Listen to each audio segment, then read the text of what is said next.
चलो देखो पहला क्वेश्चन सॉल्व करते हैं बेटा। क्वेश्चन है a negative charge object x. तो एक्स ऑब्जेक्ट जो है उसका चार्ज कैसा है, एक्स पर चार्ज हो गया नेगेटिव, ठीक। Is repelled by another charge object Y, यानी वाई भी कैसा होगा, नेगेटिव होगा, तभी तो रिपल होगा, ठीक। However an object Z is attract to object Y, जबकि एक ऑब्जेक्ट है z जो y को क्या कर रहा है, अट्रैक्ट कर रहा है। अब y पर कैसा चार्ज है, तो z पर चार्ज कैसा होगा,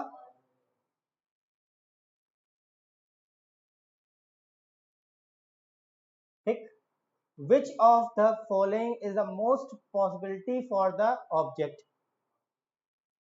सो यहाँ पर देखो जो z है वो कैसा आ रहा है, पॉजिटिव आ रहा है, ठीक है, केवल पॉजिटिव चार्ज होगा, तो ऑप्शन ए क्या होगा, सही होगा। क्लियर, ऑप्शन ए क्या है हमारा, करेक्ट है कि जो चार्ज है हमारा,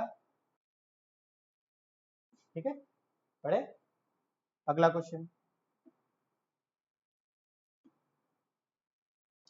In an experiment, 3 microscopic lattice spheres are sprayed into a chamber and become charged with charges plus 3e, plus 5e and minus 3e respectively.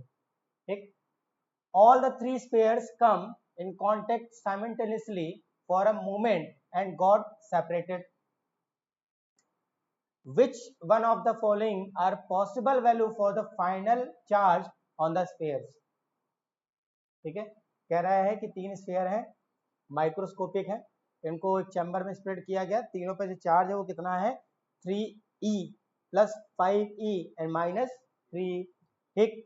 अब इनको कांटेक्ट में लेके आते हैं, ठीक है, तो इनमें से कौन सा पॉसिबिलिटी है कि इन पर चार्ज होगा, मतलब जब कांटेक्ट से हटाओगे तो चार्ज कितना होगा, ठीक। अब चार्जेस कैसे होते हैं, कंजर्वेटिव नेचर के, ना हम डिस्ट्रॉय कर सकते हैं ना ही उनको डेवलप कर सकते हैं, है ना, बट एक बॉडी से दूसरे पे ट्रांसफर कर सकते हैं। ओवरऑल जो होगा वो चार्ज क्या होगा, कांटेक्ट में लाने से पहले, कांटेक्ट में लगाने के बाद, दोनों सब पर चार्ज क्या होगा, बराबर आएगा। इसका मतलब पहले टोटल कितना है, 3e प्लस 5e माइनस 3, तो टोटल चार्ज कितना आ गया, 5e। अब इसमें से जिस सेट का total number of charge 5e आएगा वही हमारा सेट क्या है, पॉसिबल है। देखो किसका आ रहा है, 5 5 10 माइनस 4 6 हो गया ना, इसमें आ जाओ, 6 6 12 माइनस 7 5, यानी an object has a charge of 1 coulomb and gain 5 into 10 to the power 18 electrons. The net charge on the object becomes, एक ऑब्जेक्ट था, ठीक है, जिस पर ऑलरेडी चार्ज है बेटा, ये ऑब्जेक्ट है, इस पर चार्ज है कितना, 1 कूलम का, इसको और इलेक्ट्रॉन्स दे दिए गए, कितने इलेक्ट्रॉन दे दिए गए, 5 into 10 to the power 18 electron दे दिए गए। तो अब बोले इस पर चार्ज कितना हो गया, इसका मतलब हमें निकालना पड़ेगा सबसे पहले कि 5 into 10 to the power 18 जो इलेक्ट्रॉन है वो अपने साथ कितना चार्ज कंटेन कर रहा है। तो जब चार्ज यहाँ ऐड होगा तो टोटल चार्ज निकल के आएगा। यहाँ से देखना जरा, तो हमने पढ़ा है Q equal to N e, 5 into 10 to the power 18 और इंटू, ठीक, ई की value 1.6 into 10 to the power minus 19, ठीक, 16 5 जा 80, 80 मतलब 8.0, और यहाँ से 18 प्लस की पावर और 19 माइनस की है, तो क्या आ जाएगा 10 टू द पावर माइनस 1, इसको लिख सकते हैं 0.8, 0.8, यानी इतने इलेक्ट्रॉन कितना चार्ज कंटेन कर रहा है, इलेक्ट्रॉन पे चार्ज कैसा होता है, तो चार्ज यहाँ कैसा होगा, नेगेटिव, ठीक, यहाँ कैसा आएगा, ठीक है। अब इसके बाद यहाँ ये माइनस हो जाएगा, तो आंसर क्या होगा, 0.2 कूलम प्लस का।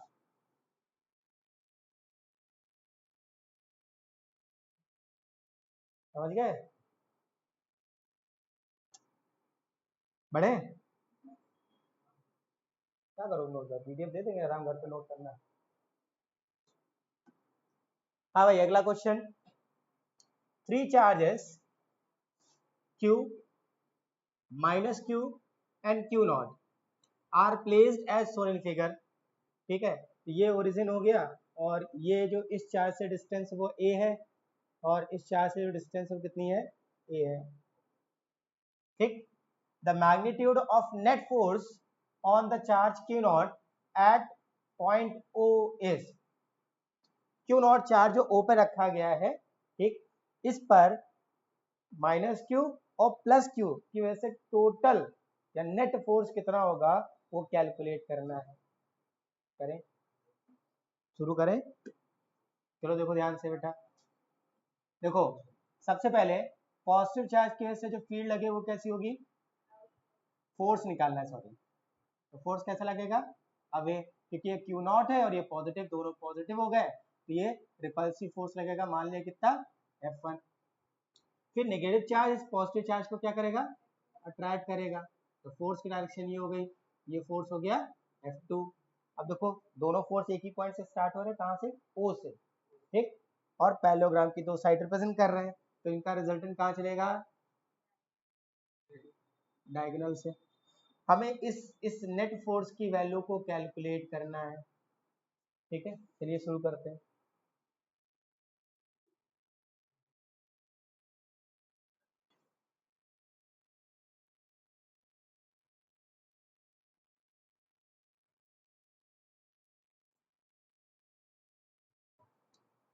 तो F1 फोर्स की अगर हम वैल्यू निकालें तो F1 कितना आ जाएगा, K Q Q not upon A square, और F2 की वैल्यू निकालें अगर तो आ जाएगा K Q Q not upon A square.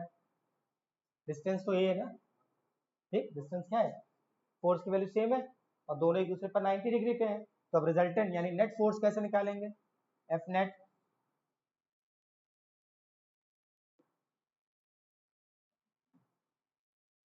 Equal to under root F1 square plus F2 square plus 2 F1 F2 cos, क्योंकि दोनों एक दूसरे पर 90 डिग्री पे, तो कॉस 90 की वैल्यू क्या हो जाएगी बेटा, यानी ये वाला टर्म क्या हो जाएगा, जीरो।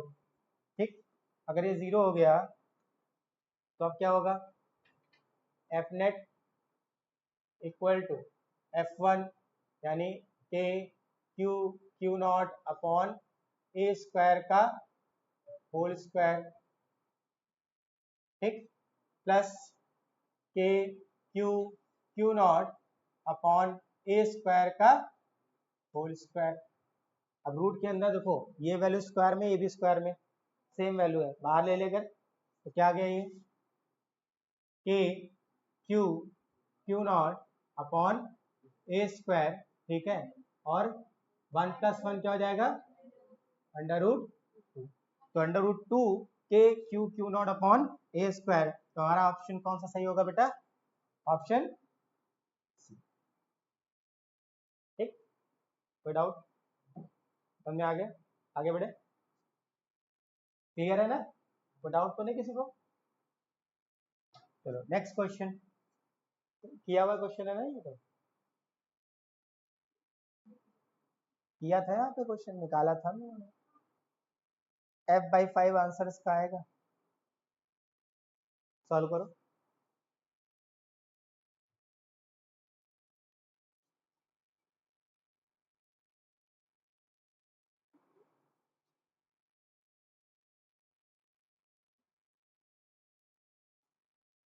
करो जी, यही करवाया था इस क्वेश्चन को मैं यहाँ पे, पलटो नहीं, कोशिश करो।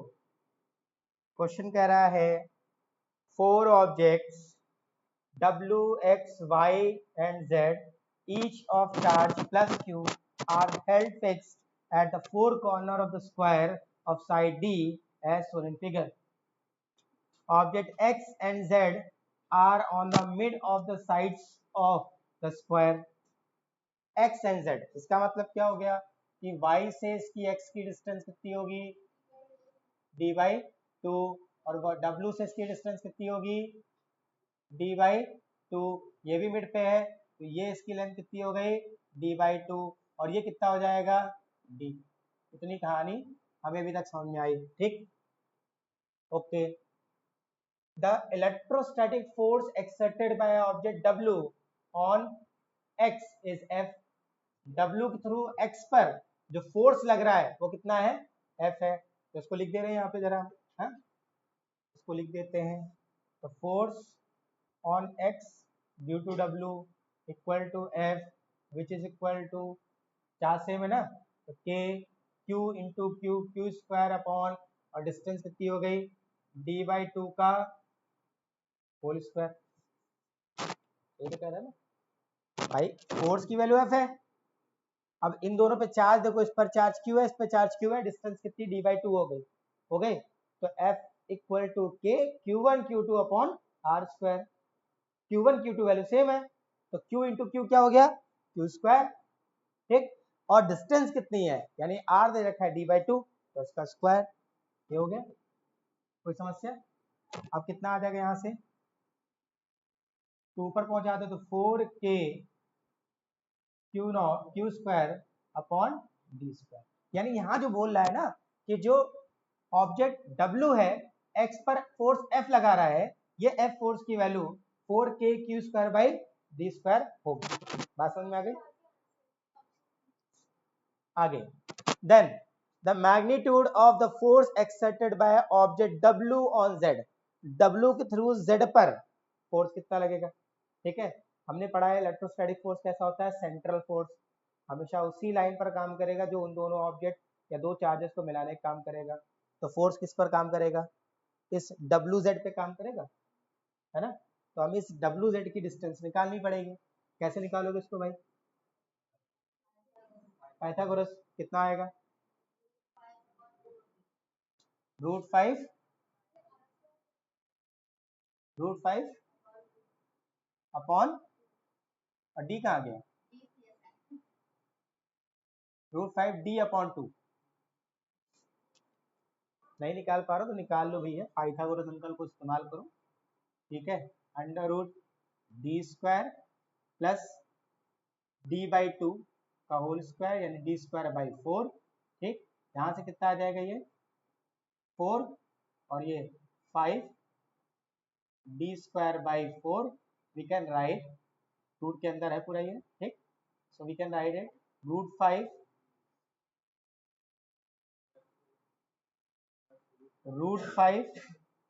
d/2। ये आ गई WZ की डिस्टेंस, आ गई। अब इसके थ्रू इस पर फोर्स निकाल लेते हैं बेटा। तो फोर्स कैसे निकालेंगे, force on Z due to W equal to K Q1 Q2 value same है तो Q square upon distance √5 d/2 का होल स्क्वायर, ठीक। अब इसको हम सॉल्व करेंगे तो क्या होगा, K Q स्क्वायर अपॉन ये हो गया 5 d²/4, we can write 4K Q square upon 5d², ठीक है। अब जरा पीछे आ जाओ तो हम लोगों ने क्या निकाला, देखो F की जो वैल्यू है वो किसके बराबर है, 4K Q square by d²। यानी यहाँ पर जो ये लिखा है 4K Q square upon d², इसके लिए क्या लिख सकते हैं, F। तो force on Z due to W कितना निकल के आएगा, F/5। ये 5 रह जाएगा ना अभी यहाँ पर, ये तो पूरी वैल्यू हो गई F अपॉन में 5। तो आंसर क्या आएगा हमारा, आंसर हमारा कौन सा है, बी। क्लियर, कौन सा है, बी ऑप्शन है, F/5। विदाउट कोई क्वेश्चन करवाया हुआ था तब तुम लोग ये हल करते, कराया था बेटा, हो गया।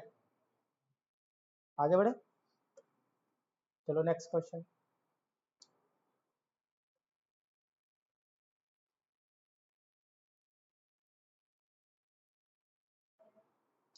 An electric dipole consisting of charge plus q minus q separated by a distance L is in stable equilibrium in uniform electric field.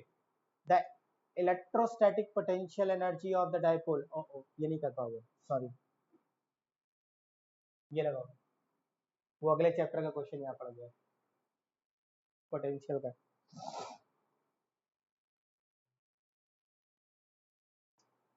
An electric dipole of length 2 centimeter is placed at an angle of 30 degree with an electric field 2 into 10 to the power 5 Newton per coulomb. If the dipole experience a torque of 8 into 10 to the power minus 3 Newton meter, the magnitude of either charge of the dipole is। ठीक, तो इस question में क्या क्या given है पहले उसको note करो बेटा, जो जो गिवन है उसको नोट मारते हैं। तो हमारे पास यहाँ पर गिवन है लेंथ ऑफ द डाइपोल यानी 12 गिवन है 2 into 10 to the power minus 2 metre. ठीक, इसके बाद एंगल गिवन है, एंगल इज 30 डिग्री। ठीक, फिर इलेक्ट्रिक फील्ड की वैल्यू गिवन है जो है 2 into 10 to the power 5 newton पर coulomb and torque also given that is tau equal to 8 into 10 to the power minus 3 newton metre. क्या calculate करना है, तो कैलकुलेट करना है चार्ज।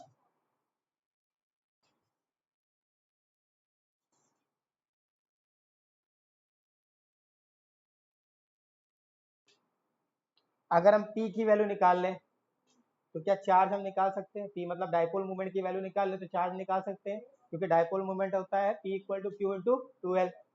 तो टॉर्क के फॉर्मूले को लगाएं तो tau equal to P E sine theta, P की वैल्यू निकालनी है तो P को उधर रखें बाकी डिवाइड कर दें, तो tau upon E sine theta, tau 8 into 10 to the power minus 3 upon E 2 into 10 to the power 5। इसके बाद साइन थीटा ना, थीटा कितना है 30, तो साइन 30 की वैल्यू 1/2, 1/2 1/2 कैंसिल, 10 की पावर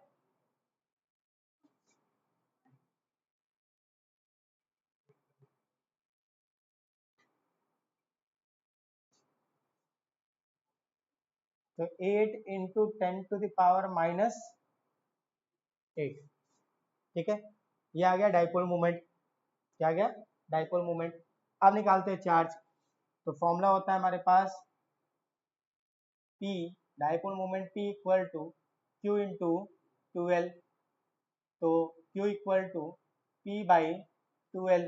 P की वैल्यू हमने निकाली 8 into 10 to the power minus 8 upon 2L की वैल्यू कितनी हो गई 2 into 10 to the power minus 2, ये हो गया 4 और ये ऊपर गया तो 10 की power minus 6, 4 into 10 to the power minus 6, 10 to the power minus 6 micro होता है, तो चार्ज की वैल्यू क्या हो गई 4 माइक्रो कूलम, यानी ऑप्शन ए हमारा क्या है करेक्ट है।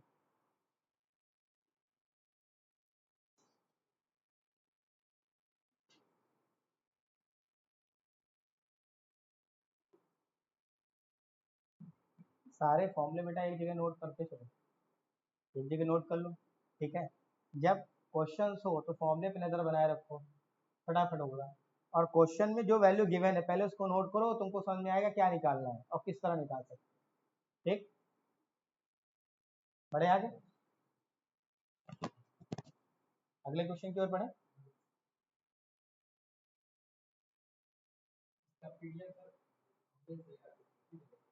नोट मत करो, घर पे करना आराम से, ट्राई करते जाओ।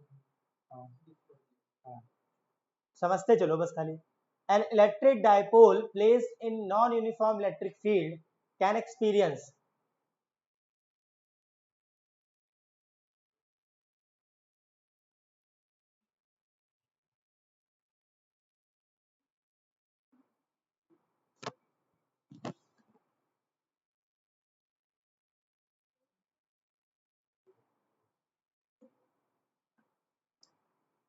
देखो बेटा, कह रहा है कि एक इलेक्ट्रिक डाइपोल है, अगर उसको एक नॉन यूनिफॉर्म इलेक्ट्रिक फील्ड में हम प्लेस कर दें, ठीक है, तो वो एक्सपीरियंस करेगा। ऑप्शन है एक force but not a torque but not a force, always a force and a torque, neither a force nor a torque. तो ध्यान समझना, अगर हम एक डाइपोल को प्लेस करा रहे थे यूनिफॉर्म इलेक्ट्रिक फील्ड में, मतलब जो चार्ज पे फोर्स लगेगा वो इक्वल लगेगा, लगेगा ना। तो उस केस में हम क्या देख रहे थे कि इस डाइपोल पर जो फोर्स है, नेट फोर्स, वो क्या था, जीरो था, लेकिन इस पे टॉर्क काम कर रहा था, कर रहा था ना, ठीक है, इस पे टॉर्क काम कर रहा था, ठीक। अब क्या होगा अगर इसको नॉन यूनिफॉर्म इलेक्ट्रिक फील्ड में रख दें, नॉन यूनिफॉर्म मतलब क्या हो गया, वैल्यू बढ़ रही है, बढ़ते हुए घट रही है, घटते हुए बढ़ रही है, ठीक है। यानी यहाँ पर क्या हो रहा है, देखो यहाँ पर फील्ड लाइन पास है, तो इसका मतलब क्या हो गया, यहाँ पर इलेक्ट्रिक फील्ड की वैल्यू ज्यादा होगी, तो जैसे जैसे दूर जाते जा रहे हो, एरो की तरफ बढ़ रहे हो, वैसे वैसे क्या हो रहा है, फील्ड की वैल्यू कम हो रही है, यानी ये नॉन यूनिफॉर्म है। यूनिफॉर्म एक बराबर रहेगी, ठीक है। तो अब क्या होगा,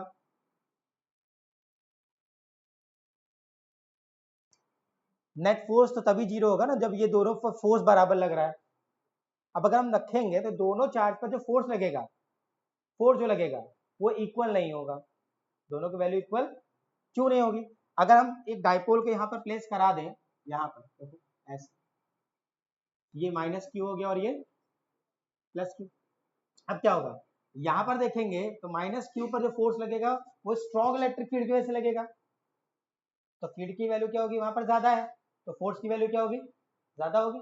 जबकि यहाँ पे चलो तो ये फील्ड लाइन दूर दूर है, पॉजिटिव चार्ज पर, पॉजिटिव चार्ज से फील्ड लाइन दूर है, तो लगने वाली इलेक्ट्रिक फील्ड भी क्या होगी, कम होगी, तो उसके थ्रू फोर्स जो लग रहा है वो भी क्या होगा, कम होगा। दो फोर्स तो लग रहे हैं लेकिन एक दूसरे को कैंसिल नहीं करेंगे, क्योंकि एक की वैल्यू क्या है ज्यादा, एक की वैल्यू क्या है कम है, तो नेट फोर्स जीरो नहीं होगा, ठीक है। फोर्स लग रहा है और टॉर्क भी काम करेगा, क्योंकि दोनों force couple, line of action दोनों की क्या हो जाएगी, डिफरेंट। ये पॉजिटिव चार्ज है तो फील्ड की डायरेक्शन में फोर्स लगेगा, नेगेटिव है तो फील्ड की अपोजिट डायरेक्शन फोर्स लगेगा, तो लाइन ऑफ एक्शन क्या हो गई, डिफरेंट हो गई, हो गई। तो अब की बार क्या हो रहा है, फोर्स भी लग रहा है और टॉर्क भी लग रहा है। अब देखो कहीं ऑप्शन है, ऑप्शन सी, मतलब टॉर्क भी होगा और फोर्स भी होगा। याद रखना, अगर यूनिफॉर्म इलेक्ट्रिक फील्ड में रख रहा है तो जो फोर्स है वो जीरो होगा, टॉर्क जीरो नहीं होगा। नॉन यूनिफॉर्म होगा तो क्या होगा, टॉर्क भी काम करेगा और फोर्स भी काम करेगा। क्लियर, कोई डाउट। चलिए नेक्स्ट क्वेश्चन, क्वेश्चन नंबर 9 कह रहा है, if the net electric flux through a closed surface is zero, then we can infer, यानी यहां से हमें इंफॉर्मेशन मिल सकती है क्या, no net charge is enclosed by the surface, uniform electric field exists within the surface, electric potential varies from point to point inside the surface, a charge is present inside the surface।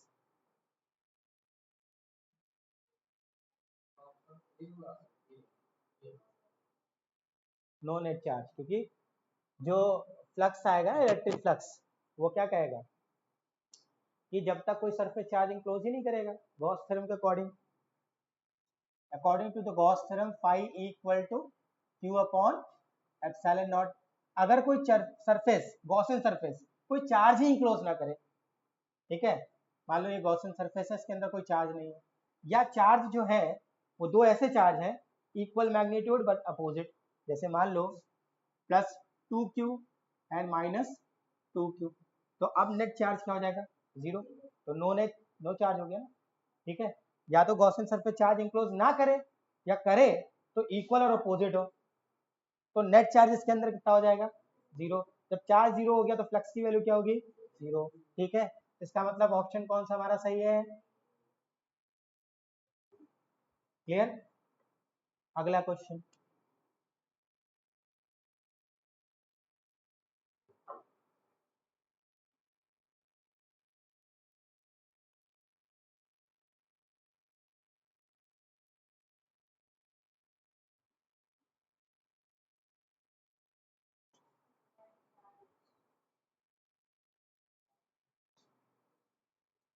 the electric flux through a closed Gaussian surface depend upon, net charge enclose and permittivity of the medium,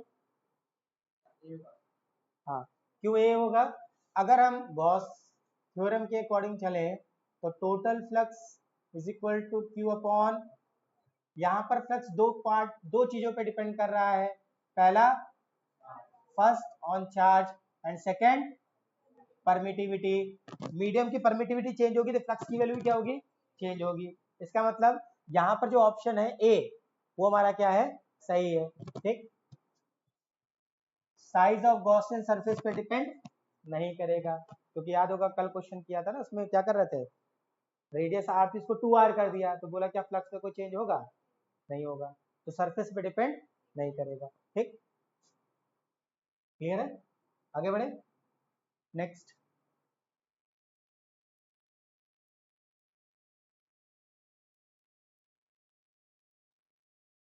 solve करो, try करो, हम तो बताने के लिए बैठे ही हैं।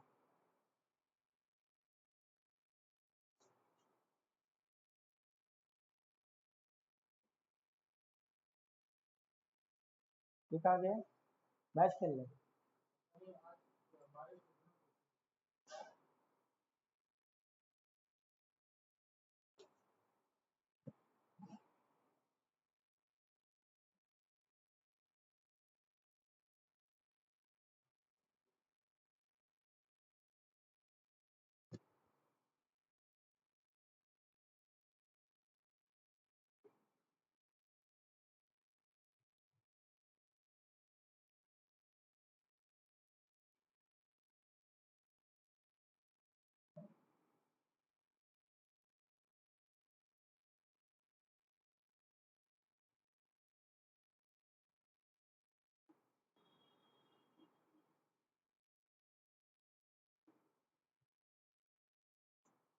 देखो क्वेश्चन कह रहा है बेटा, the magnitude of electric field due to a point charge 2q at distance r is a।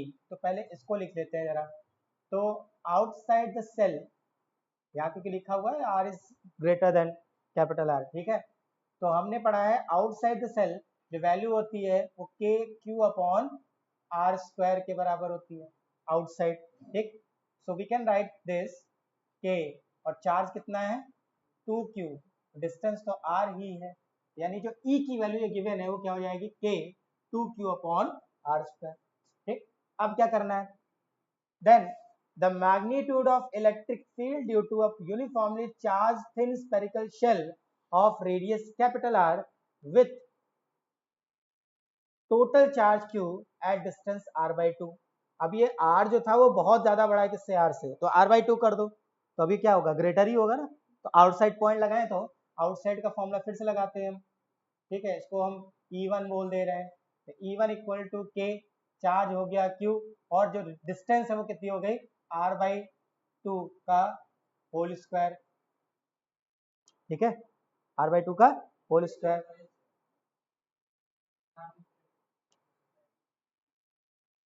देखो बेटा पहले 2q के लिए निकालो, तो फॉर्मूला ये था q की जगह पर 2q रख दिया, r की जगह पर r ही रहेगा। ठीक, लेकिन जब हम बात कर रहे हैं r/2 डिस्टेंस पर, तो जो चार्ज इंक्लोज कर रहा है केवल q है, कितना है q, इसका मतलब, और डिस्टेंस कितनी हो गई r/2, तो इसी फॉर्मूले में प्लेस करना है, q की जगह q रहेगा, r की जगह पर r/2। ठीक, अब इसका जरा स्क्वायर करो तो क्या हो जाएगा, k q upon r square upon 4, 4 ले ले ऊपर, तो 4k q upon r square. अब ध्यान से देखना बेटा, इसको हम इसके टर्म में बनाने जा रहे हैं ताकि हम वैल्यू को फाइंड आउट कर सकें। तो E1 को हम क्या लिख सकते हैं, और इसको ऐसे लिख दिया 2 इंटू के 2q अपॉन r स्क्वायर। इस 4 को 2 इंटू 2 लिखा, 2 अलग कर दिया, 2 को q के साथ ले लिया। ऐसा इसलिए किया क्योंकि k 2q upon r square किसके बराबर हो जाएगा, e के बराबर। किसके आ जाएगा, e के बराबर, यानी कि जो वैल्यू आएगी r/2 डिस्टेंस पर वो 2 टाइम्स ऑफ e होगी। किसके बराबर होगी, 2 टाइम्स ऑफ e, यानी हमारा ऑप्शन सी क्या है, करेक्ट है। कहाँ से गया बताओ, यहाँ तक आ गया, ये आ गया। अब इसका स्क्वायर करो जरा, क्या हुआ, आर स्क्वायर बाई 4, ये भी आ गया, ये वाला स्टेप नहीं आया। इसके बाद 4 को हमने 2 इंटू 2 लिख दिया, 2 इंटू मल्टीप्लाई में है ना, अब इसको 2 इंटू 2 करके ब्रेक करके ऐसे लिख दिया, एक 2 को ऐसे लिख दिया और एक 2 को इसके साथ क्यू के साथ ले लिया। क्यों किया, क्योंकि यहाँ पर k2q अपॉन आर स्क्वायर किसके बराबर है, e के बराबर है, तो इसके प्लेस पर हम e रख सकते हैं, है ना, तो इसकी जगह क्या आ गया e, और 2 तो अपनी जगह पे, तो e1 की वैल्यू क्या आ गई, 2 टाइम्स ऑफ e, ठीक, यानी r/2 डिस्टेंस पर जो वैल्यू होगी वो 2 टाइम्स होगी, कितनी होगी, 2 टाइम्स। कोई डाउट, क्लियर, समझते चलो भाई, नींद ना आए।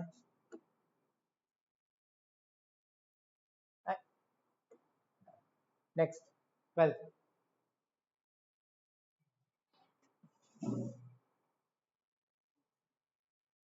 हमने भी कहीं से कॉपी किए ना यार क्वेश्चन, तो कॉपी करने में कुछ अनवांटेड चीजें भी आ जाती हैं कभी कभी। Considered an अनचार्ज conducting sphere, a positive point charge is placed outside the sphere, the net charge on the sphere is then,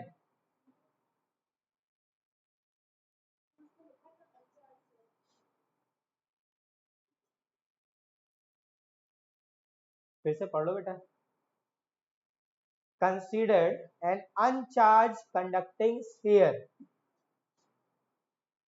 तो ये कंसिडर कर लिया अनचार्ज कंडक्टिंग स्फीयर है, ठीक, अ point charge, positive point charge is place outside the sphere, ये लो positive point charge रख दिया हमने यहाँ पर, ठीक है, then the net charge on the sphere is then,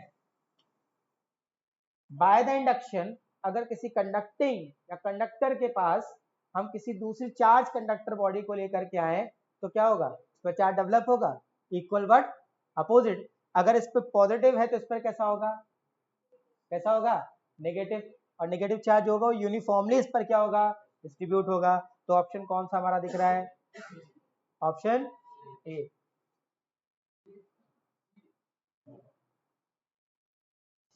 distribute over the surface, uniformly distribute हो गया ना, ठीक।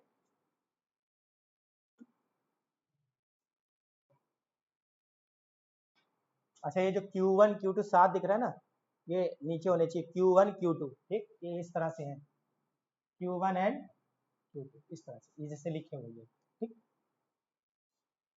तो अगला क्वेश्चन क्या कह रहा है बेटा, according to Coulomb's law which is the correct relation for the following figure, इनमें से कौन सा करेक्ट फिगर होगा,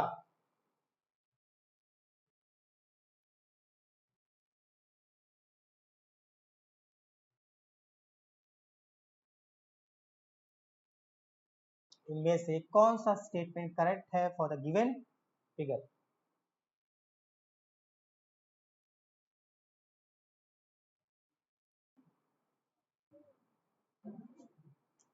ट्राई कर लो, सोच समझ लो पहले तुम लोग,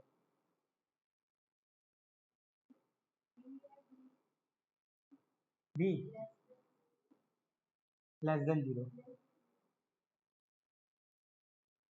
क्यों, देखो यहाँ इस फिगर में बेटा ये जो चार्जेस है वो जो फोर्स लगा रहा है वो एक दूसरे की तरफ लगा रहा है, इसका मतलब अट्रैक्टिव फोर्स है, इसका मतलब इन दोनों में से कोई एक चार्ज पॉजिटिव हो और एक चार्ज क्या है, नेगेटिव है, तो अगर ये चार्ज को हम पॉजिटिव बोल दें तो ये वाला चार्ज कैसा होगा, नेगेटिव होगा, ठीक, अब एक पॉजिटिव नेगेटिव मल्टीप्लाई करने पे क्या आएगा, नेगेटिव, वैल्यू क्या आएगी, नेगेटिव, यानी दोनों का प्रोडक्ट लेस देन क्या होगा, 0, लेस देन 0, यानी ऑप्शन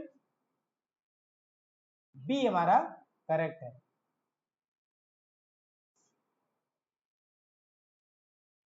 क्लियर, बहुत ज्यादा रॉकेट साइंस वाले क्वेश्चन नहीं आते हैं, बस लॉजिकल आते हैं, दिमाग लगाना होता है बस, जितने एमसीक्यूज आएंगे लॉजिकल और सिर्फ दिमाग लगाने वाले, थोड़ा सा पढ़ो, इसके बाद कंसेप्ट लगाओ, तुरंत आंसर मिलेगा, ठीक, कब आया है क्वेश्चन,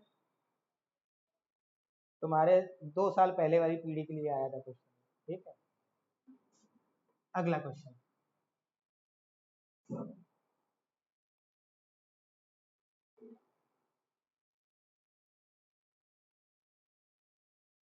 सीबीएसई की हिस्ट्री में, ठीक है, पहली बार ऐसा हुआ था कि 12th का एग्ज़ाम 2 बार हुआ था, इन 2021-22 in the period of Covid. ठीक, फर्स्ट में पहला जो पेपर हुआ था उसमें फर्स्ट हाफ पहली बुक आई थी जो ऑप्शनल था, मतलब पूरा पेपर ऑप्शनल था। ठीक है, 35 मार्क्स का पूरा पेपर था जो ऑप्शनल था। ठीक, फिर दूसरा पेपर जो हुआ वो सब्जेक्टिव हुआ। ठीक है, 2 बार पेपर हुआ था, तो 2 बार में जो पहला पेपर हुआ था टर्म 1 उसमें क्वेश्चन आया था। ठीक है, 2021-22 the second wave of Covid.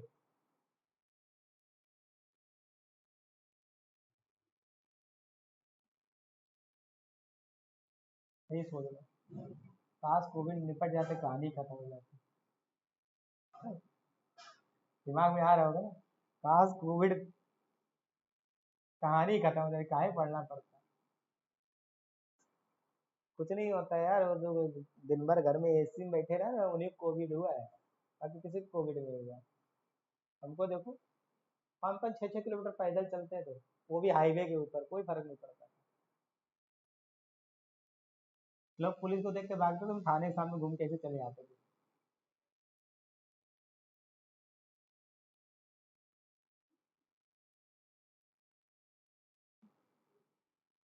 2 point charges plus q 8q and minus 2q are located at x equal to 0 and x equal to L respectively. The point on x-axis at which the net electric field is 0 due to these charges is.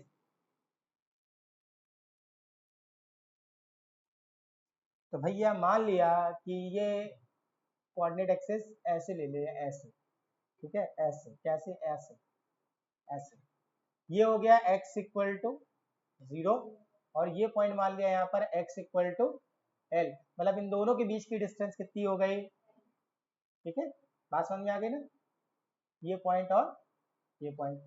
ठीक है, यहाँ पे charge रख दिया 8q और यहाँ रख दिया माइनस का 2q। ठीक, हमें इस लाइन पर वो पॉइंट फाइंड करना है जहां पर नेट इलेक्ट्रिक फील्ड दोनों चार्ज की वजह से क्या होगी, 0 होगी। तो हमें नहीं पता ना, तो लेट कर लेते हैं। माना, लेट किया कि पहले चार्ज से x डिस्टेंस पर एक पॉइंट है, इसको बोल देते हैं A, ये B, तो ये पॉइंट हो गया C।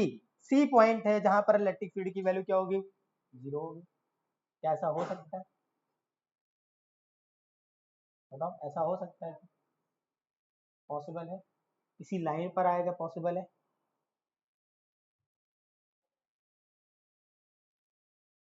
भाई देखो, ये पॉजिटिव चार्ज है ना, समझो थोड़ा सा, लाइन पर तो नहीं आएगा, इधर कहीं आएगा। कैसे आएगा, क्योंकि ये पॉजिटिव है, तो जो फील्ड लगेगी पॉजिटिव से सी की तरफ इधर चलेगी, अवे, है ना, और नेगेटिव से टूवर्ड्स, तो दोनों फील्ड सेम डायरेक्शन में हो जाएगी। भाई अगर हम बीच में मानेंगे तो क्या होगा, ये पॉजिटिव चार्ज फील्ड इधर लगा देगा और नेगेटिव चार्ज की फील्ड इधर की ओर, दोनों ऐड हो जाएंगे, सब्ट्रैक्ट तो होंगी ही नहीं, है ना। तो हमें तो वो पॉइंट फाइंड करना है जहां पर दोनों फील्ड एक दूसरे के अपोजिट हो। वो कहाँ आ सकती है, इधर हो सकती है, हो सकती है ना। तो मान लिया कि जो -2q चार्ज है, इससे x डिस्टेंस पर एक पॉइंट है, कितने डिस्टेंस पे बेटा, x डिस्टेंस पर एक पॉइंट है। ठीक, जहां पर इलेक्ट्रिक फील्ड की वैल्यू क्या होगी, 0। अगर ये x है तो ये डिस्टेंस L, तो टोटल डिस्टेंस कितनी हो गई, L प्लस x। समस्या कोई, L प्लस x। ठीक, अब देखो देखो ध्यान से, पॉजिटिव चार्ज की वजह से फील्ड इधर जाएगी और नेगेटिव वजह से इस साइड। दिखा देते हैं इसको जरा, पॉजिटिव की वजह से इस साइड तो E1 बोल दिया और नेगेटिव वजह से इस side towards the charge, that is E2। अब नेट इलेक्ट्रिक फील्ड 0 बोल रहा है, तो क्या हो गया, equal to E1 plus, sorry, minus minus E2। Net तो 0 है, ये वाली 0 हो गई, तो 0 equal to E1 minus E2। यहाँ से लिख सकते हैं E1 equal to E2। E1 की वैल्यू रखते हैं भाई, यानी 8q की वजह से, तो K इलेक्ट्रिक फील्ड निकालना है 8 क्यूब अपॉन आर स्क्वायर, मतलब ये एल प्लस एक्स का, ठीक। इसके बाद नेगेटिव चार्ज की वजह से निकालेंगे तो क्या आ जाएगा के, और चार्ज कितना 2 क्यूब अपॉन एक्स स्क्वायर, के से के, क्यू से क्यू, कैंसिल कैंसिल मारो जरा फटाफट, क्यू से क्यू, इसको इससे कैंसिल किया तो कितना आ गया 4, तो क्या आ गया के से के कैंसिल कर देते हैं, 4 अपॉन एल प्लस एक्स का whole square equal to 1 upon X square, taking root both side, root ले लिया, क्या दिखेगा 2 upon L plus X 1 upon x,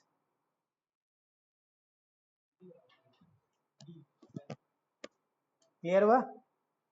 अच्छा मल्टीप्लाई मारो, कितना आ गया 2x equal to L plus X, X को इधर लाओ तो 2x माइनस एक्स, एक्स यानी x इक्वल टू एल, मतलब -2q से l डिस्टेंस पर, ठीक है, l डिस्टेंस पर इलेक्ट्रिक फील्ड 0 है। अगर हम पूछ दें कि 8q से कितनी डिस्टेंस होगी तो l प्लस एल, तो दोनों ही आंसर दिख रहे हैं, दोनों दिख रहे हैं ना, तो दोनों में से कोई भी लगाओगे तुम्हारा आंसर सही माना जाएगा। तो ये लगाओ तो भी आंसर सही, ये लगाओ तो, क्योंकि इसमें क्वेश्चन में बोला नहीं है कि 8q से निकालना है कि, ठीक है, तो अगर आप इस ऑप्शन को लगाते हैं 2l तो 8q से सही है, और अगर l लगाते हैं तो -2q से डिस्टेंस l पर इलेक्ट्रिक फील्ड क्या होगी 0 होगी। क्लियर, कोई डाउट।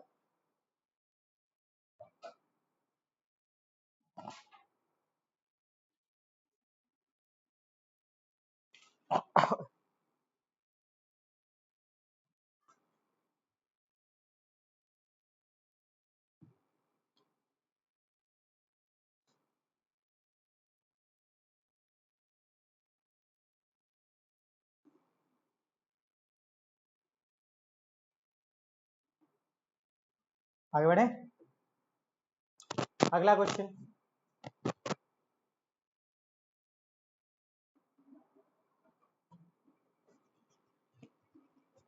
ये कोई क्वेश्चन किसी ने क्लास में पूछा था, नाटिक,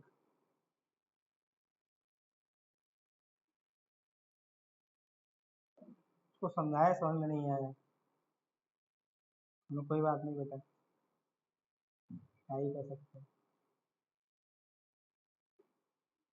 छोड़ो क्वेश्चन।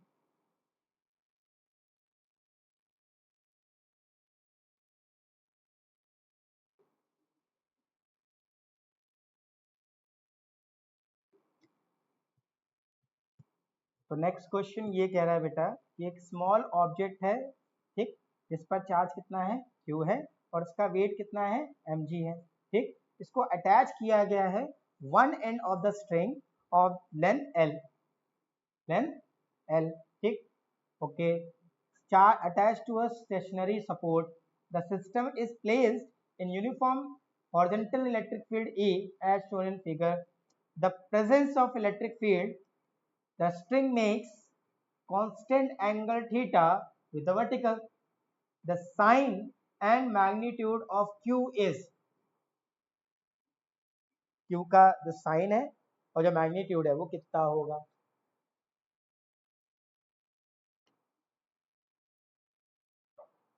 निकालेंगे। देखो साइन तुम समझ लो बेटा, क्योंकि ये भाग रहा है इधर की ओर फील्ड की डायरेक्शन में, मतलब इसमें जो चार्ज होगा वो कैसा होगा पॉजिटिव, अगर ये इधर भागता तो चार्ज कैसा होता नेगेटिव, तो पॉजिटिव, पॉजिटिव मतलब 3 ऑप्शन हो गए हमारे पास, नेगेटिव खत्म हुआ, कितने ऑप्शन बचे हमारे पास 3, अब 4 में से 3, अब 3 में से तलाशना कौन सा आंसर अपना है, ठीक, तो ध्यान से देखने डायग्राम को बनाते हैं जरा दोबारा हम यहाँ पर, ठीक, हम इसको ऐसे मान ले रहे हैं कि ये यहाँ पर एक रिजिड सपोर्ट से बांध रखा था हमने, ठीक, यहाँ पे बांध दिया था, जब ये इधर गया तो टेंशन लगेगा ना स्ट्रिंग पे, तो टेंशन किधर होगा रिजिड सपोर्ट की तरफ होगा, बॉडी का अपना वेट कहाँ काम कर रहा है वर्टिकली डाउनवर्ड, ऐसे है। अब इस टेंशन फोर्स के, टेंशन जो टेंशन लगा है ना टेंशन फोर्स, इसके कंपोनेंट ब्रेक करेगा, तो टी का एक कंपोनेंट यहाँ आएगा और टी का कंपोनेंट एक यहाँ आएगा। ठीक, कैसे? अगर ये थीटा है तो ये एंगल क्या होगा? थीटा, यानी ये हो गया टी कॉस थीटा और ये हो गया टी साइन थीटा। अब क्योंकि इस पे चार्ज है और फील्ड की वजह से फोर्स लग रहा है, इधर फील्ड की डायरेक्शन में, किधर लगा? फील्ड की डायरेक्शन में। अब फील्ड की डायरेक्शन फोर्स लग रहा है तो इस तरफ फोर्स लगेगा, which is F equal to Q into E, equal to F by Q. तो F equal to Q into multiply कर दिया। क्लियर हुआ? कोई डाउट? अब एक वर्ड और बोला है, देखो, the system is place uniform electric field horizontal electric field as shown in figure. In the presence of the field, the string makes constant angle। इसका मतलब जब एंगल बन गया ना, मूव कर गया, तो अब वो वैसे ही रुका हुआ है स्टेशनरी पोजीशन पे, ना इधर जा रहा है ना इधर आ रहा है। अगर इधर जाएगा तो एंगल बढ़ेगा और इधर आएगा तो एंगल घटेगा, है ना? तो एंगल ना बढ़ रहा है ना घट रहा है, एंगल बराबर है। इसका मतलब ये फोर्सेज एक दूसरे क्या कर रहे होंगे? Balance. T cos theta balance हो रहा है किससे? वेट से। और टी साइन थीटा बैलेंस हो रहा है किससे? फोर्स, यानी Q इंटू ई से। तो लिख देते हैं इस इक्वेशन को। तो T साइन थीटा बैलेंस हो रहा है किससे? Q इंटू ई से। और T कॉस थीटा बैलेंस हो रहा है किससे बेटा? वेट यानी mg से। ये हो गई इक्वेशन 1 और ये हो गई इक्वेशन 2। अब दोनों इक्वेशन को कर दो डिवाइड। तो डिवाइड करते हैं, T से T कहानी खत्म, टेंशन निकालने की जरूरत नहीं है। साइन अपॉन कॉस क्या हो जाएगा? 10। तो 10 थीटा इक्वल टू, दोनों डिवाइड करो, Q E upon M G, Q E upon M G. ठीक है, हमें क्यू चाहिए तो एम जी मल्टीप्लाई कर दे इधर और ई डिवाइड ले आए। तो देखो ध्यान से क्या हो जाएगा, ऐसे लिख देते हैं इसको, मल्टीप्लाई कर लो पहले। Q E equal to M G tan theta, charge चाहिए ना, यानी क्यू ई को डिवाइड भेज दो, तो क्या आ गया? Q equal to M G by E tan theta. तो चार्ज तो हमने बता दिया था पॉजिटिव, और क्यू की वैल्यू कितनी आ रही है निकल के? M G by E tan theta. देखो कौन सा क्वेश्चन दिख रहा है, कौन सा ऑप्शन दिख रहा है इसमें भाई? ऑप्शन बी, यानी ऑप्शन बी हमारा क्या है? करेक्ट है।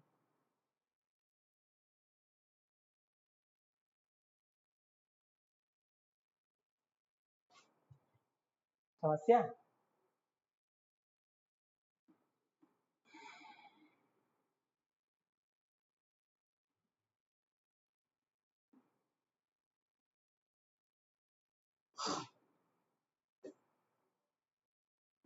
अच्छा क्वेश्चन था ना,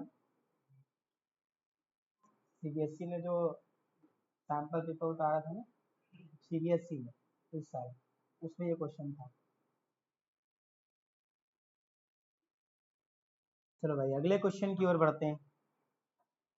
विच of the statement is true for Gauss law?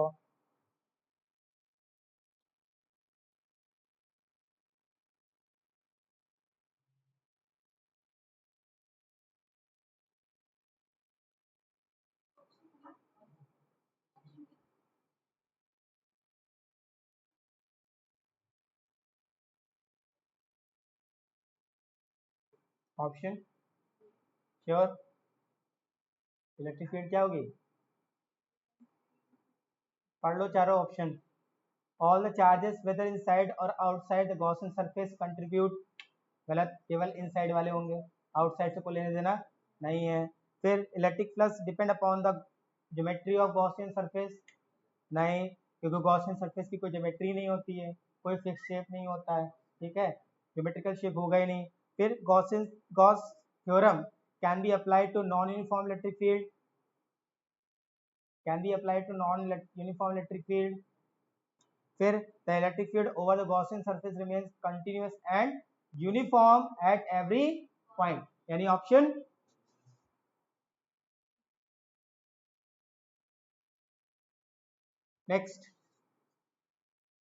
next question is, two parallel large thin metal sheet have equal charge density, surface charge density 26.4 into 10 to the power minus 12 coulomb per meter square of opposite signs। उनका sign क्या है? Opposite है, एक positive तो दूसरी negative. The electric field between these sheets is, तो बेटा between पे वैल्यू देखो निकाल चुके हम लोग पहले ही। बिटवीन पर जो वैल्यू आएगी वो आती है सिग्मा अपॉन एप्सिलॉन नॉट।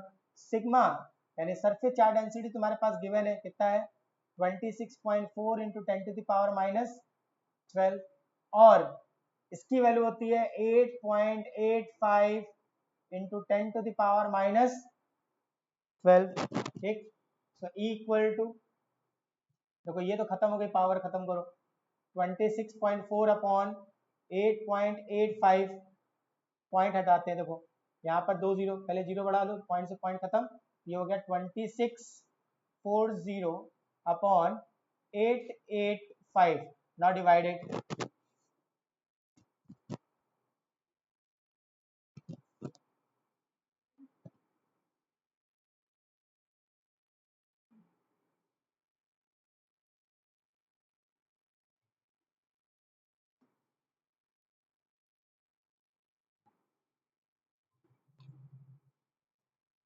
तो उसको डिवाइड करो बेटा, तो 2.98 समथिंग आएगा, तो अगर राउंड ऑफ करें तो वैल्यू कितनी हो जाएगी 3।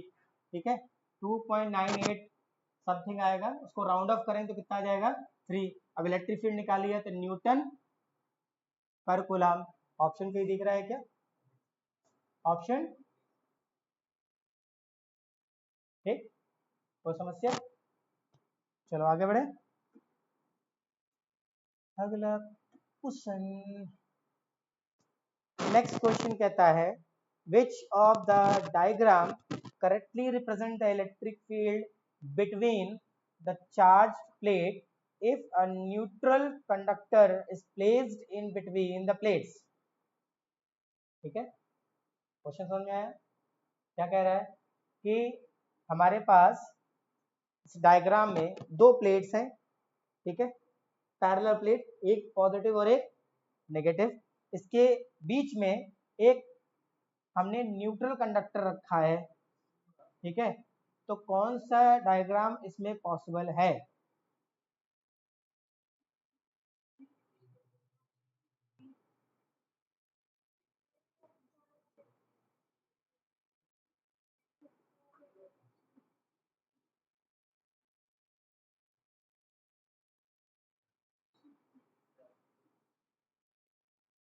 एक ए बोलो, एक बी बोलो, एक सी बोलो, एक डी बोलो, कोई तो आ जाएगा, सी नहीं होगा। ध्यान से देखो बेटा, मान लिया ये दो प्लेट्स हैं, ठीक है, और बीच में एक न्यूट्रल कंडक्टर रखा है। न्यूट्रल वर्ड का मतलब तो पता है ना, याद है, याद दिलाया था, न्यूट्रल मतलब equal number of positive and negative charge, मतलब चार्ज है, चार्ज है। ठीक है, ये प्लेट कैसी है पॉजिटिव, और ये प्लेट कैसी है नेगेटिव। ठीक, आप ध्यान से देखो बेटा, अगर ये पॉजिटिव है तो इधर चार्ज कैसा डेवलप होगा, और अगर ये नेगेटिव तो इधर चार्ज कैसा होगा। बात समझ में आ गई ना, कोई समस्या तो नहीं है। देखो कुछ फील्ड लाइन से यहाँ जाएगी, क्योंकि इतना ही एरिया तो है ना, बहुत बड़ी फील्ड है। ठीक, तो कुछ फील्ड लाइंस तो ऐसे चलेंगी, इससे पॉजिटिव से नेगेटिव, ठीक, इधर भी चलेंगी पॉजिटिव से नेगेटिव, वो तो चलती दिखाई देंगी। अब क्या होगा, यहाँ देखो इस कंडक्टर पे कैसे आएंगे, पॉजिटिव से नेगेटिव, ठीक, फिर इधर देखो पॉजिटिव है तो पॉजिटिव से, देखो ऐसी फील्ड लाइन कहीं बनती दिख रही है, ऑप्शन डी। तो देखो कैसे, पॉजिटिव से नेगेटिव की ओर फील्ड लाइन जा रही है, एरो नीचे दिख रहा है। अब यहाँ पे देखो पॉजिटिव से इधर गई, फिर इधर नेगेटिव पॉजिटिव बन गया ना, फिर इधर गई, जा रही है, सेम डायग्राम बनना है, ये वाला बनना है, यानी ऑप्शन डी क्या होगा हमारा करेक्ट। बात समझ में आ गई, कोई समस्या तो नहीं, सिर्फ हमें इलेक्ट्रिक फील्ड लाइंस की डायरेक्शन देखनी है। ठीक है, इसके हिसाब से बनाया। अब जो डायग्राम ऐसा मैच करता हमें दिख रहा है वो कौन सा, केवल यही है। ठीक, क्लियर हो गया ना, कोई डाउट तो नहीं। ठीक, अगला क्वेश्चन।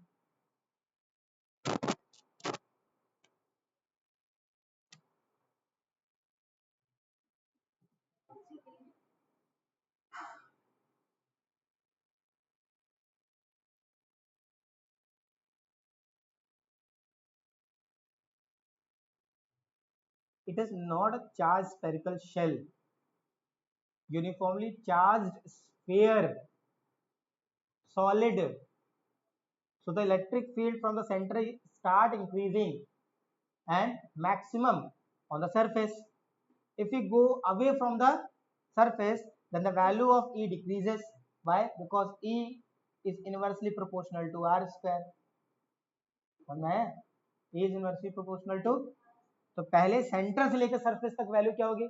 इंक्रीज, और उसके बाद सरफेस से बाहर जाओगे तो क्या होगी? डिक्रीज. तो ऑप्शन कौन सा दिख रहा है?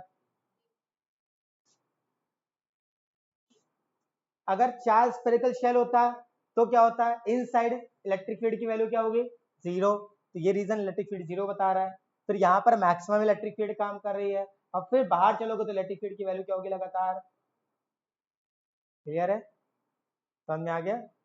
Okay, next.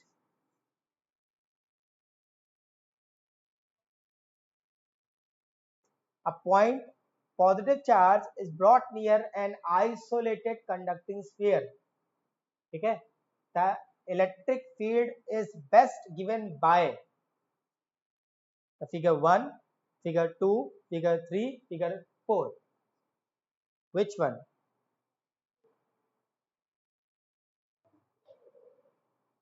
बना दे क्या? डायग्राम बनाए तो शायद समझ में आए. देखो, ये कंडक्टिंग स्फीयर मान लिया और यहाँ पर एक चार्ज रख दिया, पॉजिटिव चार्ज है. तो जो पॉजिटिव चार्ज की वजह से इसके पास इधर की ओर जो चार्ज डेवलप हो जाएगा बाय इंडक्शन, वो कैसा होगा? नेगेटिव, है ना. और इस साइड कैसा होगा? है क्या कुछ ऐसा?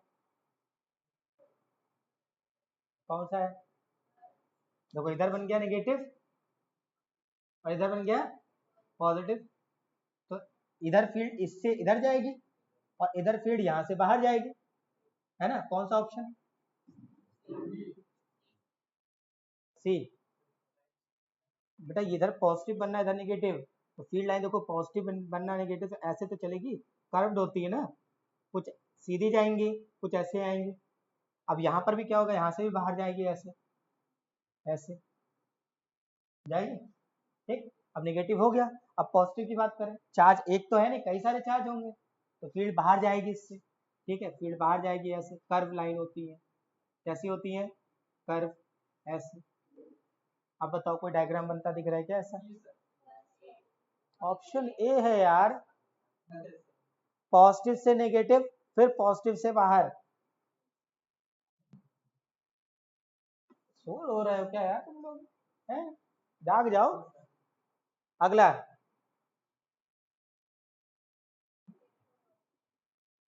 The electric flux through the surface.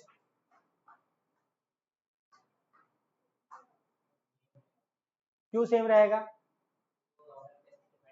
Surface depend नहीं कर रहा. किस पे डिपेंड कर रहा है? चार्ज. और चारों जो सरफेस है वो चार्ज इंक्लोज कर रहे हैं, सेम चार्ज है. क्यों? तो सबसे निकलने वाला फ्लक्स भी क्या होगा? सेम. यानी ऑप्शन डी. आओ अगला क्वेश्चन. इतने क्वेश्चन करा देना, हर चैप्टर तुम्हारे दिमाग में बैठता चले, घूमे एक एक कंसेप्ट. अभी एक शीट और निकाली 80 क्वेश्चन की, तो भेजेंगे तुम लोगों को, हम नहीं करेंगे, तुम लोग को. तो जो डाउट आएगा वो बताओगे तुम, है. हाँ,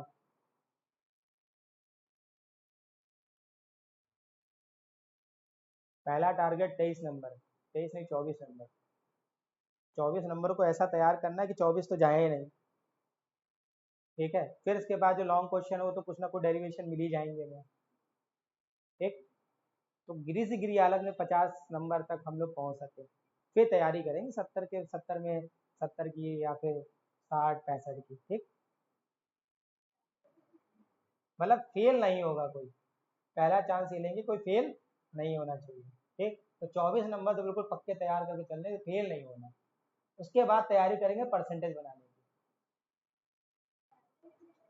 हाँ भाई. A hemisphere is uniformly charged positively. ठीक. The electric field at a point on a diameter away from the center is directed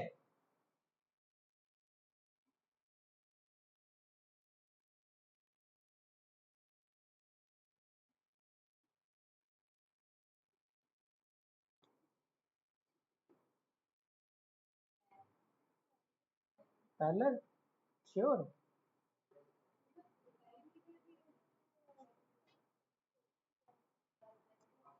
बेटा एक स्फीयर था यूनिफॉर्मली चार्ज, है ना, उसको कट मारो, कट किया तो जो चार्ज होगा इधर सरफेस पे होगा, डायमीटर वाले पे तो कोई चार्ज नहीं होगा। अब ध्यान से समझना,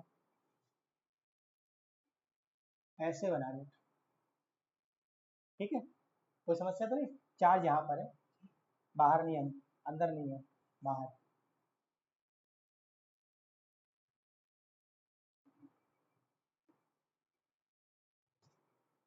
ठीक, बहुत सारे चार्ज तो कैंसिल कर देंगे इलेक्ट्रिक फील्ड। मान लिया कोई चार्ज इलेक्ट्रिक फील्ड लगा रहा है ना, मिड पे कहीं एक पॉइंट मान लिया इस पर हमने, ऐसे ऐसे, ठीक, तो होगा क्या, बाकी सब तो कैंसिल करेंगे, केवल ये वाला देख लेते हैं, यहाँ वाला देख लेंगे, यहाँ वाला देख लेंगे।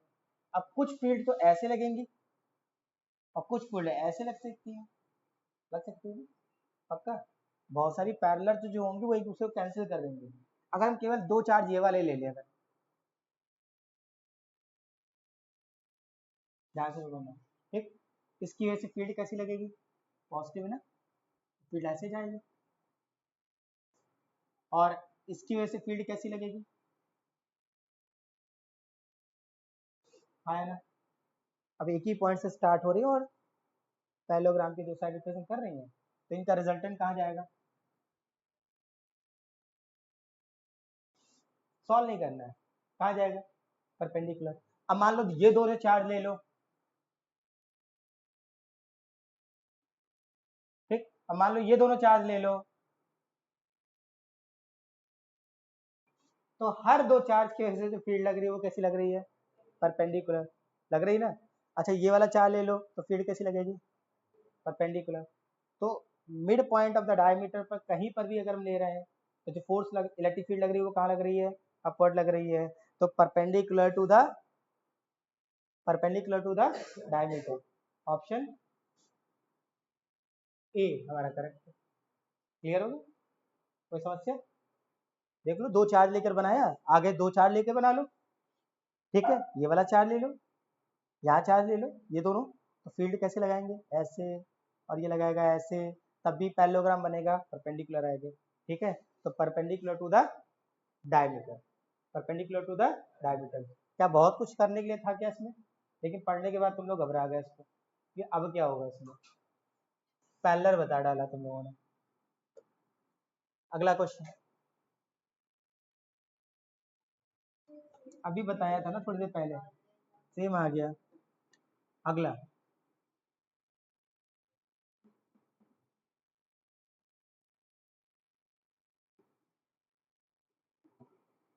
हे प्रभु, इतना टाइम लगना ही नहीं चाहिए, अभी पीछे वाला क्वेश्चन तो सिर्फ चेंज कर दिया उसको, पीछे वाला क्वेश्चन तो चेंज ही किया उसके बाद। बेटा ये वाला क्वेश्चन और ये वाला क्वेश्चन सेम है, बस चेंज किया है, क्या चेंज किया, उसमें डायग्राम दे दिया है, खेल रहा है सीबीएसई तुम्हारे साथ, बस और कुछ नहीं कर रहा है, डायग्राम पकड़ा दिया।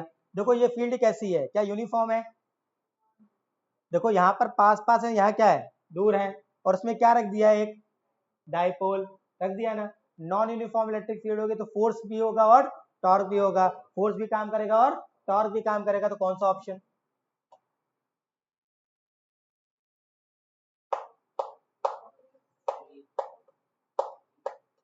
the dipole will not experience any force, dipole will experience the force toward right, dipole will experience a force toward left, or the dipole will experience a force upward,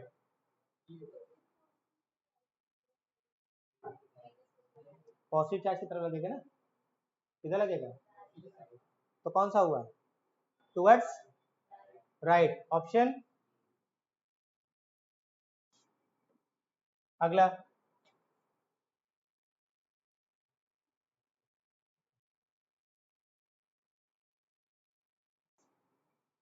a point charge plus q is placed at a distance d from an isolated conducting plane, the field at point p on the other side of the plane is,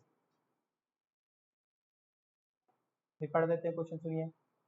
A point charge plus q is placed at a distance d from an isolated conducting plane. ठीक, ये रहा एक isolated conducting, ठीक, plane है, अच्छा conducting plane है, ये बना दिया। ठीक, फिर इसके बाद कह रहा है इसके पास एक चार्ज रखा है, कौन सा चार्ज रखा है, प्लस क्यू। ठीक, प्लस क्यू है तो इधर सरफेस पे क्या होगा, नेगेटिव, जबकि दूसरी साइड क्या होगा, पॉजिटिव। अगर ये प्लेन है तो चार्ज इधर रखा है ना, तो इधर बना नेगेटिव, तो दूसरी साइड पॉजिटिव, दूसरी साइड क्या हो गया, पॉजिटिव। अगर पॉजिटिव है तो फील्ड की डायरेक्शन कैसी होगी, आउटवर्ड, आउटवर्ड होगी ना, किस पर, किस पर, इस सरफेस पर परपेंडिकुलर, ऐसे ना, ऐसे, ये प्लेन है ना, तो इस पर ऐसे ही तो होगी, हाँ है ना, तो ऑप्शन कौन सा हमारा होगा सही, directed perpendicular to the plane and away from the plane, option A हमारा क्या होगा,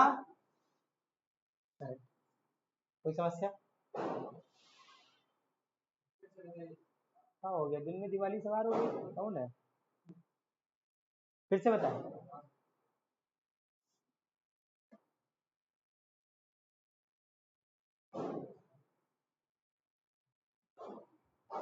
देखो ये एक प्लेन है, ठीक, और यहाँ पर एक चार्ज रखा है प्लस क्यू।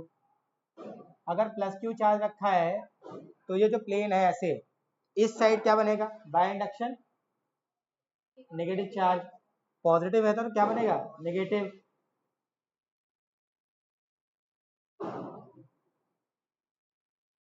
और दूसरी तरफ कैसा बनेगा, पॉजिटिव बनेगा ना, पॉजिटिव। तो जो एक सरफेस है, ये पहला सरफेस हो गया, और उसके जस्ट पीछे होगा वो दूसरा सरफेस होगा, दूसरा सरफेस पे जो चार्ज है वो कैसा है, पॉजिटिव है।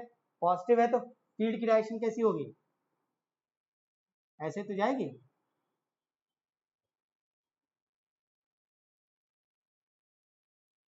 Perpendicular to the plane of surface, ठीक है, and away from the plane. तो ऑप्शन ए हमारा क्या है बेटा, करेक्ट है। आपको कोई समस्या, आओ अगला क्वेश्चन करते हैं फिर, पक गए सर्कल करके, अब 26 नंबर पे आ चुके हैं हम लोग।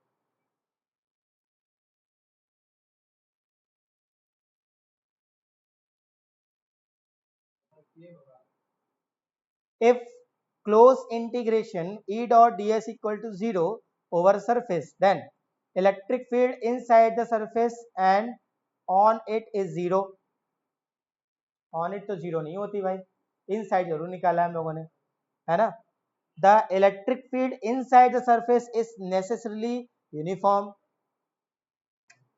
फिर the number of flux line entering the surface must be equal to the number of flux line leaving it.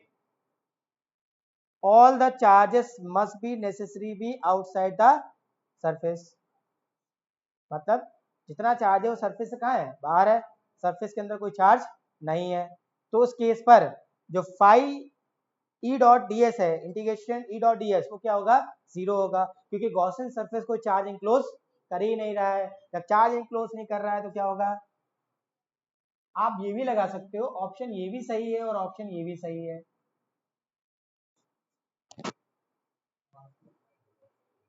ठीक है, क्योंकि जितनी फील्ड एंटर कर रही है, एंटर करने पे फ्लक्स नेगेटिव और बाहर निकल पे फ्लक्स पॉजिटिव, 0। ठीक, अगला,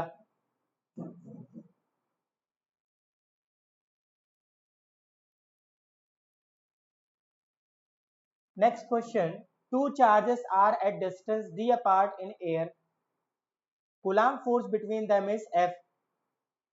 If a dielectric material of dielectric constant K is placed between them, the coulomb force now becomes,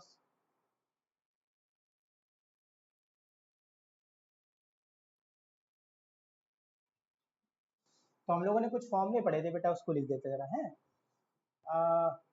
epsilon upon epsilon naught equal to epsilon R equal to F vacuum upon F medium, और ये किसके बराबर था कि याद करो effect of medium, है ना। अब यहाँ पर जो यहाँ पे देखिए दो चार्जेस को कहाँ रखा गया, एयर में, यानी वैक्यूम या एयर बात बराबर है। कूलाम फोर्स इनके बीच में कितना काम कर रहा है, एफ, यानी एफ ये ले रहे हैं ये वाला पोर्शन, ठीक है, F upon F medium equal to के।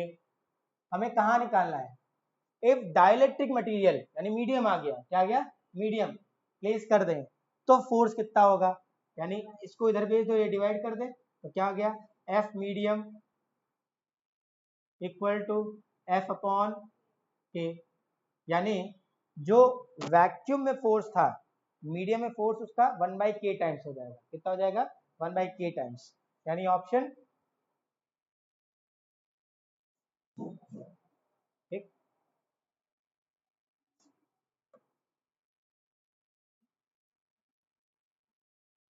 Next question, which among the curves shown in figure possibly represent electrostatic field line, option B correct है। नेक्स्ट क्वेश्चन,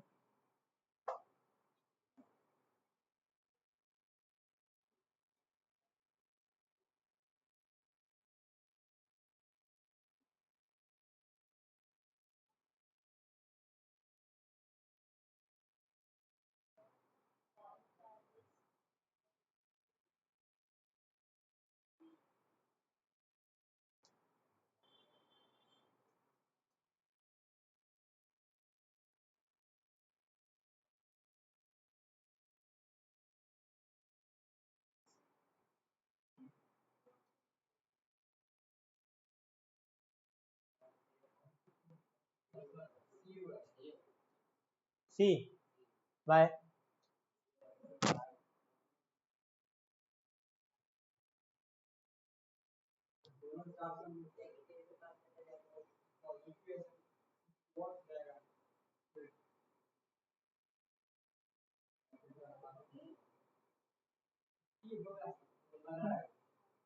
लग क्यों रहा है, रीजन बताना पड़ेगा, हम आंसर बताएंगे विद रीजन, लेकिन रीजन बताना पड़ेगा तुमको भी। ऑप्शन बी, बैठ जा 2 मिनट सोच लो तुम लोग आराम से।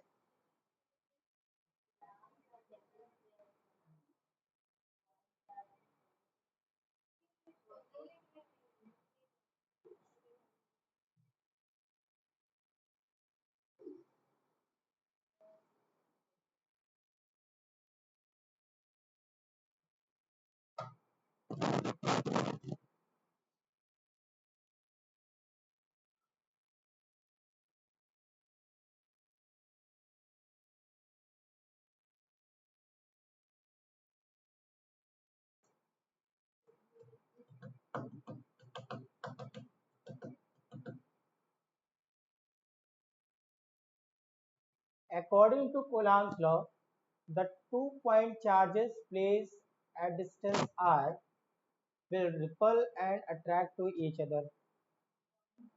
It means that the limitation of Gauss law, sorry, Coulomb's law is it is applicable for the point charges, applicable for, and these are not point charges. So answer is option, इसमें word नहीं लगा, point charge, carrying charges यानी कई सारे charge, point charge नहीं है। अगर point charge होता, ठीक है, सिंगल चार्ज होता तभी ये लॉ अप्लीकेबल होता, अदरवाइज अप्लीकेबल, क्लियर है, फिर सुपर पोजिशन पहुंच जाएगा, क्या पहुंच जाएगा, ओके।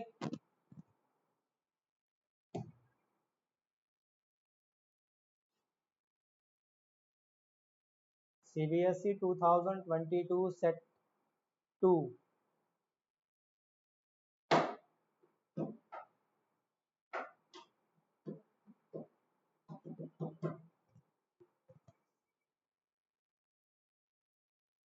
आप प्रियांशु पढ़ देगा, बहुत क्वेश्चन करा दिया सर ने आज। 30 क्वेश्चन हो गया, 30 पे पहुंच चुके हैं हम लोग। बड़ा तुम लोग ऑनलाइन ऑनलाइन करते रहते हो, मैं सोचा आज हम भी है अपने ऊपर ले लें, हम भी देखें कितने क्वेश्चन तुम लोग सच में लगाते हो बैठ के उसके। 100 क्वेश्चन करवाए तो 50 क्वेश्चन कला कर लो तुम लोग, बहुत बड़ी बात है। 4 घंटे मैराथन नहीं देख पाओगे, यहाँ 4 घंटे में सॉल्व नहीं कर पा रहे हो कुछ ना, मैराथन देख रहे हो बैठ के।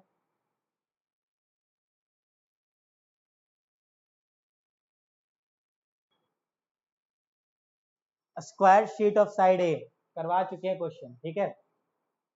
Is lying parallel to X Y plane at z equal to a, the electric field in the region is E equal to c z square k cap, the electric flux through the sheet is option y।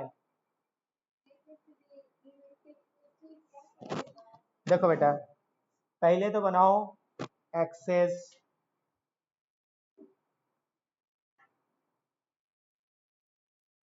यार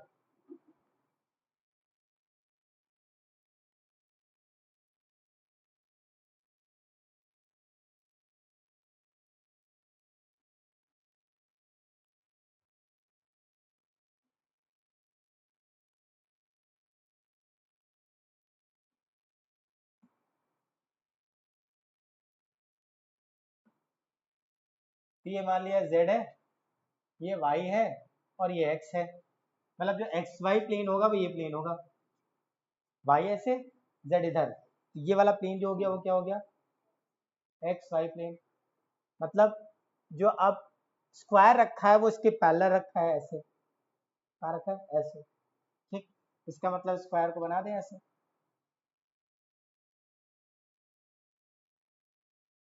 ये square आ गया जिसकी side कितनी है, ए है, okay. यहाँ जो electric field चल रही है वो कहाँ चल रही है, कहाँ चल रही है, ये क्या लगा ना z डायरेक्शन में, और ये ओरिजिन से कितनी डिस्टेंस पे रखा हुआ है बेटा, ए, मतलब ये डिस्टेंस ए हो गई। तो इलेक्ट्रिक फील्ड देखो लिखते हैं हम यहाँ पर, ई वेक्टर इक्वल टू सी, और z की जगह क्या रखेंगे बेटा, ए, ए स्क्वायर के कैप। कोई समस्या तो नहीं, सी तो कांस्टेंट है, हाँ, z की जगह पर रखा है ए। आगे देखो एरिया वेक्टर कैसा होगा बेटा, इस प्लेन के परपेंडिकुलर, यानी z डायरेक्शन में, तो इसको हमने ऐसे लिख दिया z डायरेक्शन में दिखाते हुए, A vector is equal to, area निकालोगे तो ए इंटू ए स्क्वायर और के कैप। तो समस्या, अब देखो फ्लक्स कितना होगा, phi equal to E dot A, ठीक है। इसको रखो C A square K cap dot A square K cap, K dot K 1, और इसका मल्टीप्लाई में किया तो कितना आ गया, ए की पावर 4 सी, फ्लक्स निकल के आया ए की पावर 4 सी, यानी ऑप्शन ए हमारा क्या है, करेक्ट है।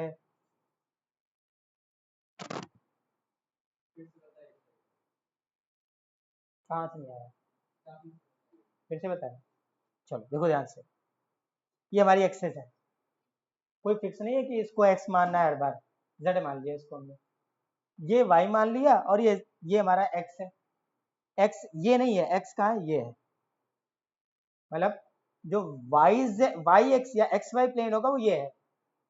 अब इसके पैरेलल क्या रखा है, एक स्क्वायर रखा है, पैरेलल रखा है स्क्वायर, ऐसे रखा हुआ है पैरेलल, ठीक, ओके। और ये भी बोला है कितनी डिस्टेंस पे, z इक्वल टू ए, यानी ओरिजिन से ए डिस्टेंस पर, ठीक, ओरिजिन से ए डिस्टेंस पर, ये आ गया। आगे देखते हैं बेटा, जिस पे इलेक्ट्रिक फील्ड की वैल्यू कितनी है, E equal to C Z square K cap, ठीक, के कैप मतलब इलेक्ट्रिक फील्ड कहाँ चल रही है, ऑन, ऐसे चल रही है, ऑन दी जेड एक्सिस, ठीक। The flux through the sheet is, flux कितना होगा, चलो देखो ध्यान से, सबसे पहले ई की वैल्यू हमने लिखी, अब यहाँ पर ही लिखा है z और z इक्वल टू कितना बोला a, तो z की जगह क्या रख दिया a, तो बन गया सी ए स्क्वायर के कैप। अब एरिया निकाल लेते हैं। एरिया देखो शीट क्या क्या होगा, परपेंडिकुलर, परपेंडिकुलर लोगे तो कहाँ गया z डायरेक्शन में, तो इसका मैग्नीट्यूड कितना हो गया, साइड ए रखी है ना, तो स्क्वायर का जो एरिया होता है साइड इंटू साइड, यानी ए स्क्वायर, और डायरेक्शन किधर जा रही है z डायरेक्शन में, तो क्या हो गया ए स्क्वायर के कैप, ए स्क्वायर के कैप। ओके, तो एरिया हमारा ये निकल आया। फ्लक्स होता है ई डॉट ए, ई डॉट ए, ई की वैल्यू रखी और ए की वैल्यू रखी, के डॉट के 1 होता है, ए स्क्वायर इंटू ए स्क्वायर, ए की पावर 4, सी कांस्टेंट है उसको ऐसे लिख दिया, तो फ्लक्स कितना पास होगा ए की पावर 4 सी, ऑप्शन।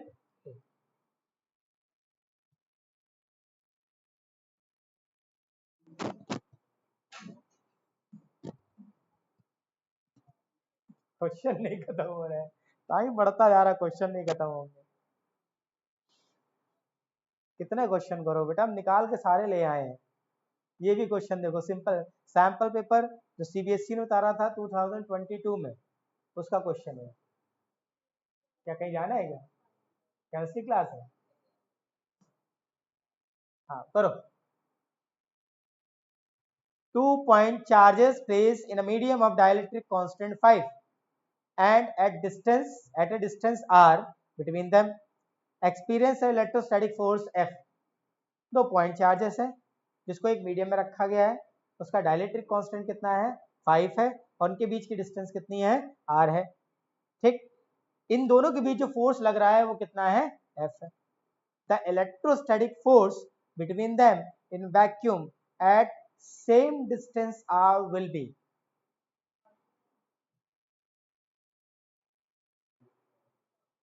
हेलो, हाँ, अभी तो कॉल कर रहा है, क्यों क्या हुआ? नहीं अभी नहीं कर रहा है। हम्म, ठीक ठीक ठीक।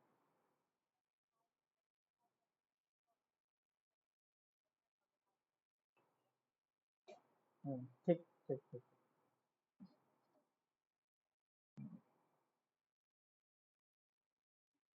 हाँ भाई, बड़े,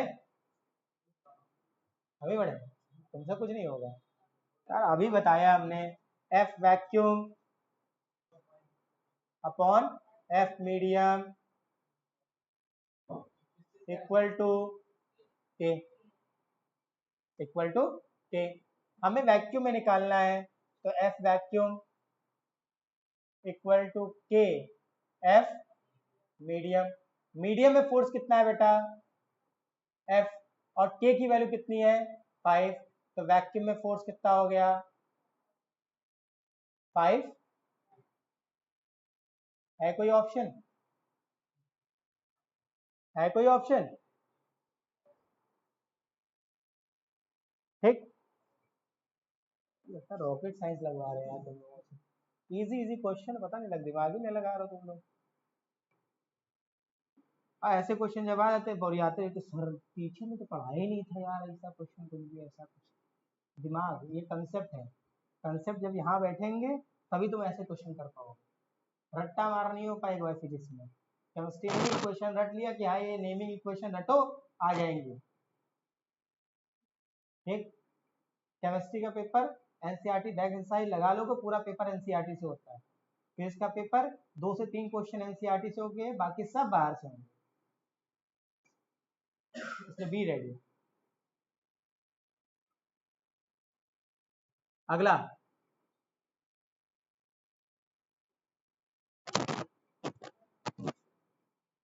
two charges q1 and q2 are placed at the center of the two spherical conducting shell of radius r1 and r2 respectively. The shell are arranged such that their center are d distance apart.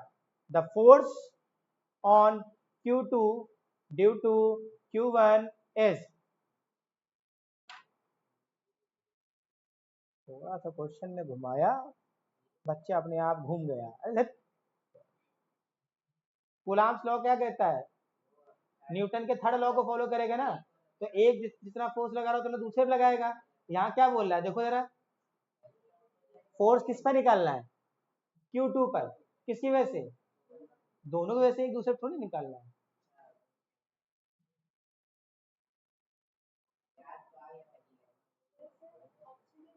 Option correct है, कुछ नहीं है, coulombs law लगाओ directly answer मिल गया, उसने घुमा दिया तुम घूम गए।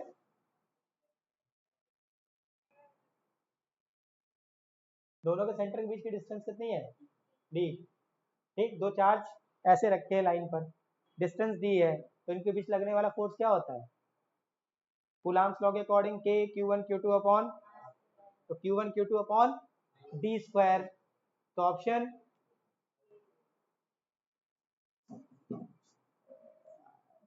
तुम लोग घूमोगे पक्का है, देखो ये क्या लिखा है, पक्का तुम लोग घूमोगे, घूमते दिखाई दोगे हमको लगता है पेपर में। सेंटर के बाहर जब खड़े होंगे आकर बेटा कैसा गए कैसे लटका तुम्हें, कुछ पढ़ाए आए ही नहीं आपको। ऐसे क्वेश्चन बनते हैं, कंसेप्ट को दिमाग में बैठा लो।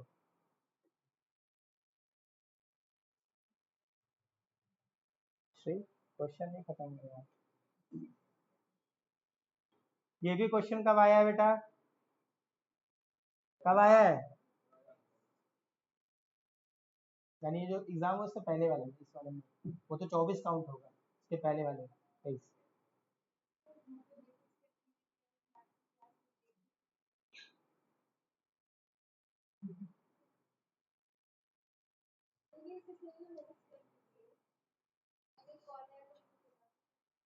The magnitude of electric force due to a point object at a distance of 4 meter is 9 Newton per coulomb. From the same charge object, the electric field of magnitude 16 Newton per coulomb will be at a distance of,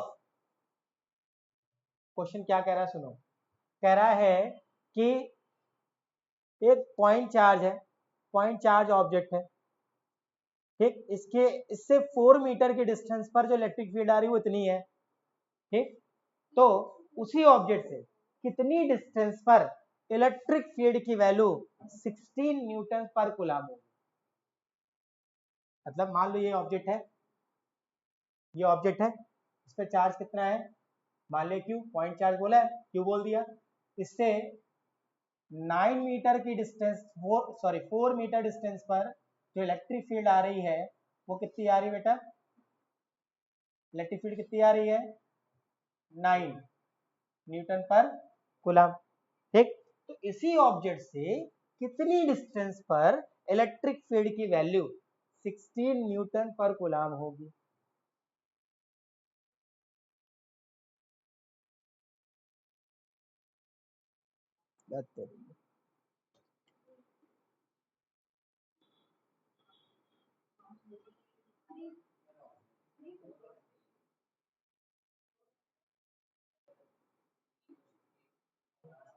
बेटा पहली condition से charge निकालो और दूसरी condition से distance निकालो। पहली condition से चार्ज निकाल लेते हैं, तो ई का फॉर्मूला होता है के क्यू अपॉन आर स्क्वायर।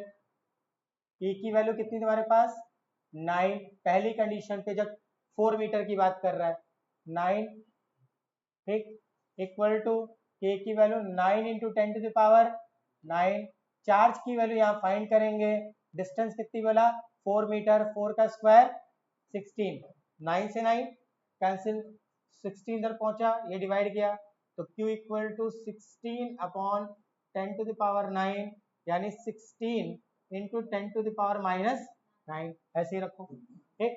अगली कंडीशन में क्या बोल रहा है कि कितनी डिस्टेंस पे इलेक्ट्रिक फील्ड 16 हो जाएगी, तो बेटा फॉर्मूला सेम यही लगा दो फिर से उठा के, ठीक, 16 रखनी है वैल्यू अब की बार, के की वैल्यू 9 इंटू 10⁻⁹, चार्ज निकाल लिया हमने, चार्ज निकाल लिया हमने, कितना है 16 इंटू 10⁻⁻⁹, और डिवाइड आर स्क्वायर, डिवाइड किया आर स्क्वायर, डिस्टेंस निकालनी तुमको यहाँ पर, ठीक, 16 से 16 कैंसिल, 10⁻⁹ प्लस की और माइनस की 9 खत्म, तो आर स्क्वायर इक्वल टू कितना आया 9, यानी R equal to, so option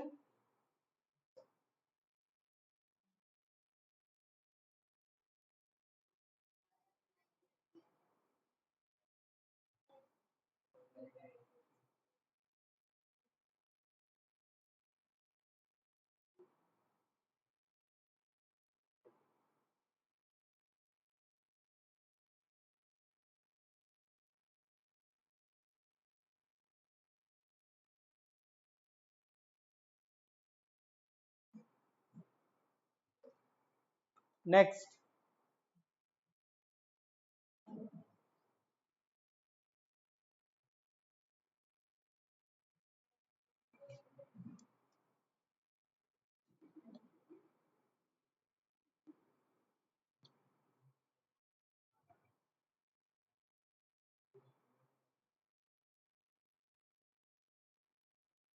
an electron experience force 1.6 into 10 to the power minus 16 Newton I cap, यानी इलेक्ट्रिक जो फोर्स लग रहा है वो एक्स डायरेक्शन में लग रहा है, ठीक। In an electric field, the electric field is E is, मतलब इलेक्ट्रिक फील्ड की वैल्यू कितनी होगी,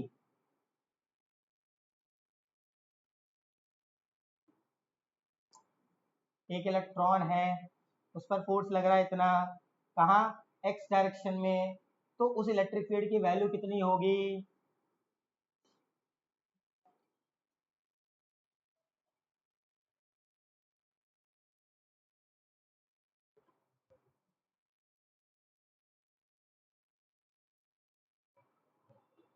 कहा नहीं पढ़े हो क्या, E equal to F by Q, F कितना है 1.6 into 10 to the power minus 16, last में डायरेक्शन लगा लेंगे क्योंकि जो डायरेक्शन फोर्स की होगी वही डायरेक्शन क्या होगी, इलेक्ट्रिक फील्ड की होगी, क्योंकि चार्ज कैसा है, हाँ डायरेक्शन कैसी होगी, फोर्स से अपोजिट डायरेक्शन में, फोर्स से, ठीक है, अपॉन में Q, Q equal to N E, ठीक है।